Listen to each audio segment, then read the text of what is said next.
Tony D and Little Joan with a screenwriter's take on Top Gun Maverick, which might as well be called Top Gun Tom Cruise. Smash like and subscribe. Thank you for smash liking and subscribing. Check out my books, links in the description. Comedy Horror in South Jersey. It's the Pineys. Books 1 through 9, now available at Amazon.com. All right. So, as always, I will give you my non-spoiler review and then the spoiler review. So Tom Cruise is back, and there he is on the motorcycle again. And Val Kilmer's back too. He's in it. John Hamm's in it. A lot of people are in this damn movie. And it's a great sequel. What can I say? I mean, look, I hate prequels, but sequels, sometimes there's a good one. And to just give you a little idea, a lot of people can't, I think, who are younger, they just can't understand what movies were like, 40 years ago. 40 years ago, the first Top Gun movie was a regular movie. I mean, it was just a regular movie. It was a good regular movie, but it was the kind of movie we saw all the time. And what I mean by that, it was about a main character. There was always a love story, and there was a love story in it. There was drama. There was heroic sacrifice, and it amped up all the way to the climax of the movie, where there was a big scene, and then the movie ended. A lot of movies today they're missing key components of that for some reason. Mostly because they've substituted, I think, a lot of woke BS for story. Like, well, this character's gay, therefore. No. Top Gun doesn't do any of that. There are some diverse cast members, but who cares? They're just there. They're just doing what any cast members would have done. And that is be fighter pilots. So the movie does not cater to the woke crowd at all. It is a standard 80s movie with a protagonist, Tom Cruise, Maverick, Pete, as his real name is. I had forgotten his real name. And they really go to town on his character. And it allows Tom Cruise to really act. So in between all the cool plane scenes, there are all these scenes of drama where he's dealing with the fallout of the previous movie, which was big. And if you haven't seen it, I don't know what to tell you. The movie's been out 35 years, so I'm just going to tell you, the Death of Goose looms large in this movie. Looms very, very large. In fact, pretty much the whole movie is built around it. And of course, Goose's son, Rooster, as his call sign is, ends up, of course, a fighter pilot, one of the best ones. And he, Tom Cruise has to decide whether or not to let him go on this amazing mission. Now, some people have said that, the enemy in the movie are the Russians. They don't specifically state that, I don't think. I don't remember anyone saying Russians, but it's heavily implied, right? It's heavily implied. I mean, really, only the Russians have the kind of hardware that these guys would have been up against at the end of the movie, I think. So it's heavily implied. But overall, the movie's well-paced. I mean, there's not really an ounce of fat. It doesn't overstretch its boundaries. It is what it is. It has scenes of levity. It has a love scene of sorts. It's not super heavy, but it's there. It keeps amping up the drama in every act, which is great because it builds to a great climax and a satisfying ending, and everybody in the theater, I think, was pretty satisfied with the ending. Now, I'd heard in other theaters people end up clapping at the end of the movie. I didn't hear that, but the movie's been out a little while, and it was a late night crowd. I saw the movie at 9:30 at night, so a little bit of a later crowd, a little more subdued, but in general, I think people were really happy with the movie. It was a crowd pleaser because, and the movie opens up with, and I'm not really giving anything away with this, but Tom Cruise basically thanking you for coming to see the movie, which is a genius move on his part in this day and age because we've gotten lectured so many times by woke morons who tell us we're a bunch of racists or bigots for not liking their stupid, stupid, stupid ideas. Or that we're not, bowing down and saying, "Oh, thank you for giving us, the sexuality of all the main characters." Again, it's stuff I wrote about in Wokistan, a novel, and Hollywoke, another novel. None of it is important. It's really not. The only thing is important, and this movie shows you that, screenwriters, is what drives the story forward. If it doesn't drive the narrative forward, it doesn't belong in the movie. It just doesn't belong in the movie. And this movie doesn't have an ounce of fat on it. And Tom Cruise looks almost exactly as he did when he made the movie 35 years ago. Crazy, but true. He's in amazing shape for his age. He just looks great. He's having a good time. He's acting the hell out of scenes. I mean, he's got, this scene where he goes back to the base, the Top Gun base, and they explain everything in the movie that you need to explain. Like, well, let's get into the spoilers, all right? Let's get into the spoilers, all right? So, Top Gun 2 Maverick is a good movie. I think you should go see it. It's fun. I can't imagine you wouldn't like the movie, especially now. So go see it. Thumbs up. All right, so now we're doing spoilers. So if you haven't seen the movie, now's the time to turn off the video. We're going to break it down from a screenwriting perspective, get into the nitty gritty. Now, so the first act, we reestablish Maverick as the crazy pilot that he is. He's working for a private company, testing planes for the military, and he, of course, by the skin of his teeth, uses his pilot skills to prove to Ed Harris's character, who's about to shut down the program, that they could get the Mach 10. And then nearly dies. And that's a great scene. So it's a great opening. Besides him thanking us for seeing the movie. And hell, he should thank us. The movies are expensive. So he thanks us. Then the opening scene with Ed Harris and the Mach 10 thing. That's great. He survives that and then is sent to the flight school. And the end of the first act is he has to now train for this super secret mission. And Iceman, who's now an admiral, now, a big muckety-muck in the Navy, has protected him all this time. And he insists that he train people for this mission. He's the only man that could do it. They should call this movie Top Gun Tom Cruise. They should just call every character he plays Tom Cruise, because he's kind of always the same in every movie in that respect. But it's great to watch him. He even does a lot of running, which is fun. So the second act is him, of course, training the pilots for this super secret mission. And of course, Miles Teller plays the son of Goose, his former teammate who died. And in the first movie, it's a big dramatic moment.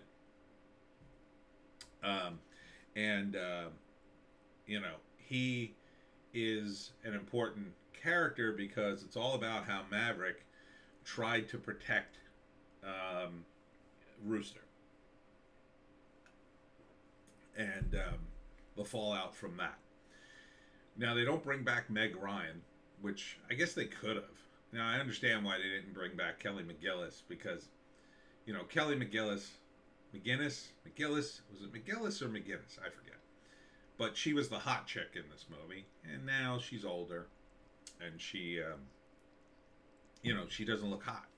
So instead, they got Jennifer Connelly, who looks amazing for her age. Um, she's in my age range, so I was all about Jennifer Connelly. Even with the breast reduction surgery, she looks fantastic. Anyhow, there's the love story there. Uh, they have a great montage scene, which every '80s movies has, as you all know, where um, Maverick remembers Goose in the bar with him, singing "Great Balls of Fire" and playing the piano, and Miles Teller does the same thing, and it's like a big moment in the movie. And he's thinking back to when Goose died, and it's all like overwhelming him. And so he's doing the training, and it's going not so great. Um, they're worried that they're going to lose a pilot, at least, if not all of them. This mission is incredibly tight. John Hamm is an a-hole in this, along with Ed Harris and the other people he meets. Um, and so the climax of the second act is two things. The emotional climax is when he goes to see Iceman, Val Kilmer. And he goes to see him, and Val Kilmer has throat cancer and he can't really talk, so they had to work around, and they just made his character have a similar condition.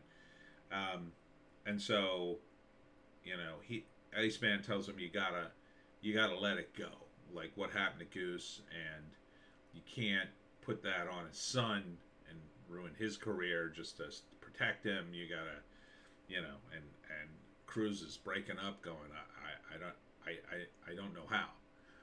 And so that's a great scene. And then the next big scene, in terms of the milestones in the movie, is when Maverick has been Iceman dies, of course, which is big, and then Maverick is no longer protected, so John Hamm fires Maverick. So then Jennifer Connelly, in another really good scene, tells Maverick, you can't just give up, basically. You got to come up with a way to get back in this game. You can't just let the pilots go in there. Because John Hamm doesn't know what he's talking about. So, basically.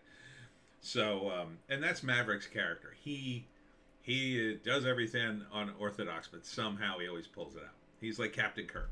And it's a fun character. You root for him. He's going to kind of mess things up, but at the same time, it's like he is like the best fighter pilot. So then you get the scene where Maverick basically steals the plane and does the simulation run in 2 minutes and 15 seconds, proving to the brass, like, well, it can be done. And he hits the target and the whole thing. So then John Hamm is put in this position. Either I have to court-martial you, and then, if the pilots go ahead with this thing and it doesn't go well, I'll look like an idiot, or I have to let you lead the squad. And then, of course, Tom Cruise is now going to lead the mission. He just doesn't teach. He ends up being the captain of the mission. So then Act 3 is the actual mission, and so if you've seen the movie, of course, you know what happens. They go, they do the mission, it all goes great until they try to leave, and then Rooster almost gets shot down, and then Maverick saves him and gets shot down, and then Rooster goes back to save him, and then he gets shot down. And then comes the great running scene with Tom Cruise running after Rooster when Rooster parachutes.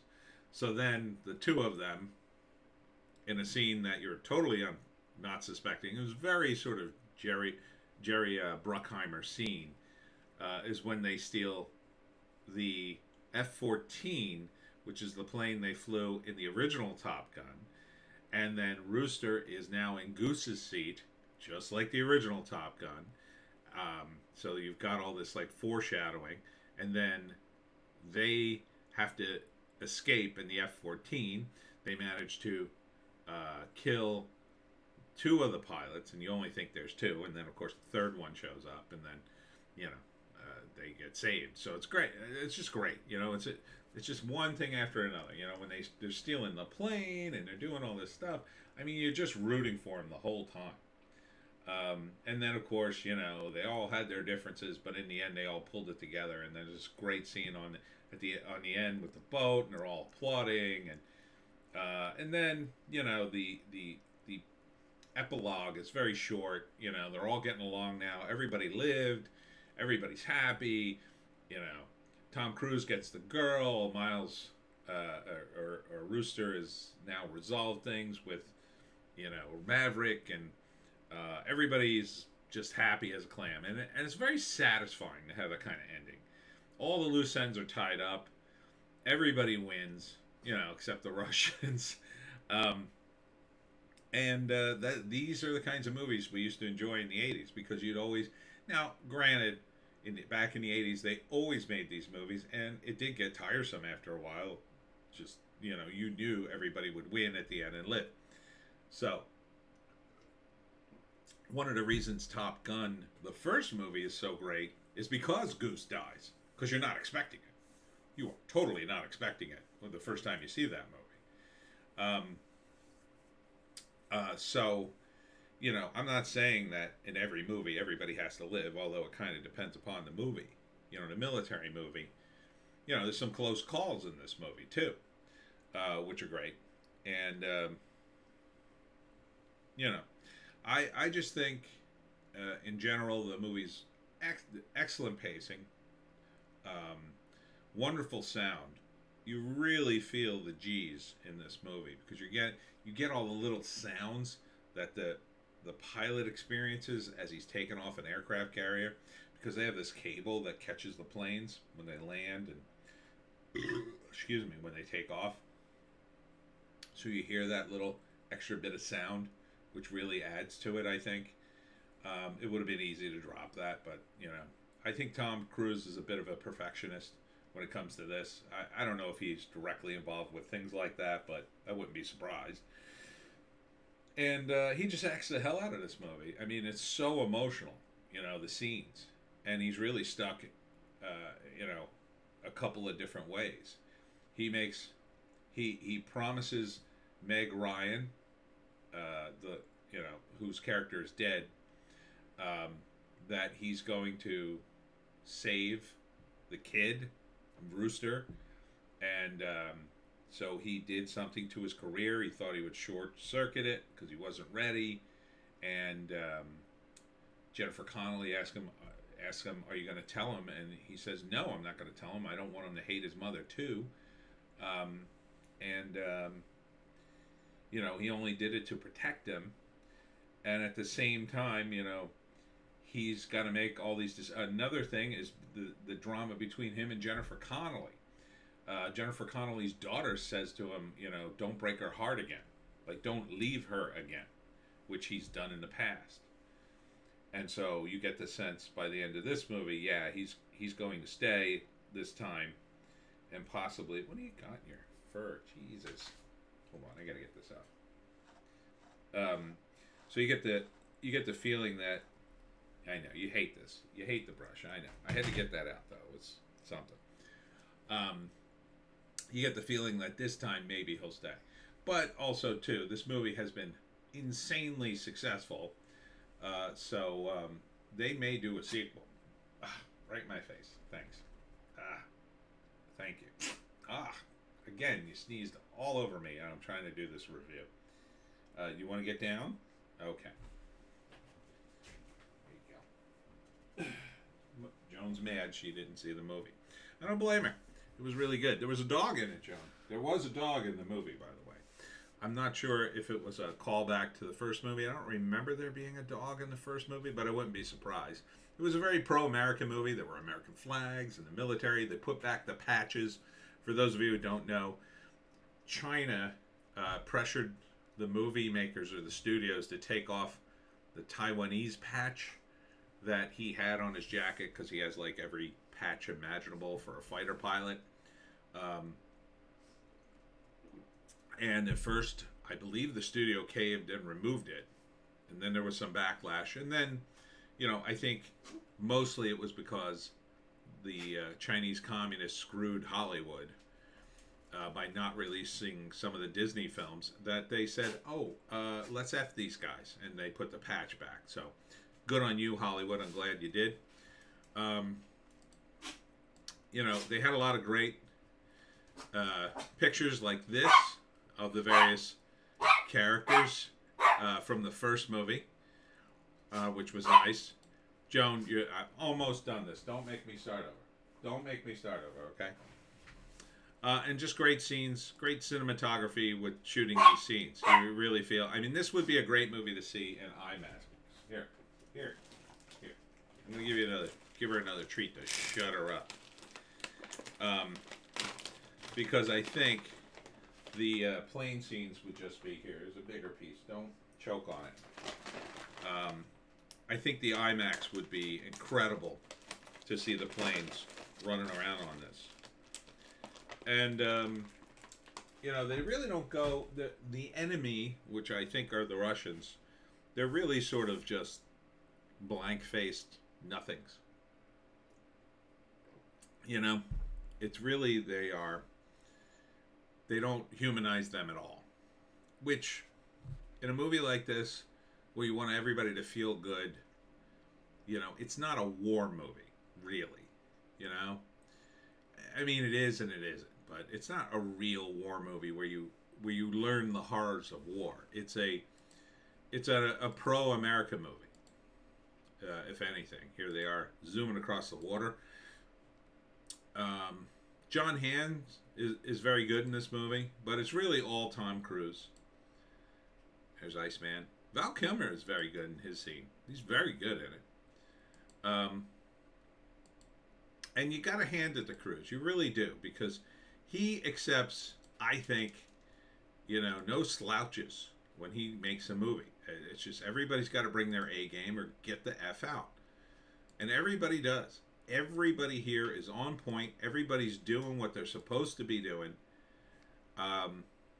And it's just a fun ride, and it escalates. Every act, you're escalating the drama. The drama between him and Jennifer Connelly. The drama between him and Miles Teller. The drama of the mission. The drama between the pilots. There's a bunch of pilots. There's another... the hangman, they call him, and he's sort of like Ice was, full of himself, and which is nice to see. It's nice to see those repeating themes in a sequel like this, because it simultaneously pays homage to the previous movie while giving us what we liked about the previous movie while changing it at the same time. See, nothing's worse than doing a sequel and just doing the same damn thing. I mean, one of the worst things about, I think, like Jar Jar Abrams in the first Star Wars movie he redid was everybody complained to me, it's the same damn movie. It's the first Star Wars movie again. It's just the plot slightly different, and the characters are slightly different. This movie brings something new to the table, and that's the history, and that really impacts Maverick, and that history is important, and it impacts everything, that all the events that play out. The dialogue's good. I mean, everything. I can't think of anything that was really... The only thing annoying is 80s music, which I'm not a huge fan of the 80s pop music that was in this. I mean, Highway to the Danger Zone had to be in it. It's in the opening credits, by the way. The rest of them, I could have done without the 80s music and the rest of it, but I tolerated it. I mean, I didn't want rap music. Rap music would have been completely inappropriate. But, it's good. It's all good. It's all good in the hood. So, see Top Gun Maverick. Thumbs up. Recommend. Go see it. I think it's a movie to see this summer. Starting the summer off great. Even if you got to pay through the nose to see it. I think we were charged extra for this one, but I was going to see it with a friend, so I said, I'm going to go see it. And that's it. that's it for me. I'm yet another YouTuber who says go see Top Gun. It's good, totally worth it. I think you'll feel good about it. It's 2 hours and 11 minutes. Doesn't feel 2 hours. Feels tight. It's a tight movie, and Cruise at his absolute best totally deserves this praise, the money, everything. And that's it for me, Tony D. Sorry for the late night review, but I literally just got home from the movies. So we'll see you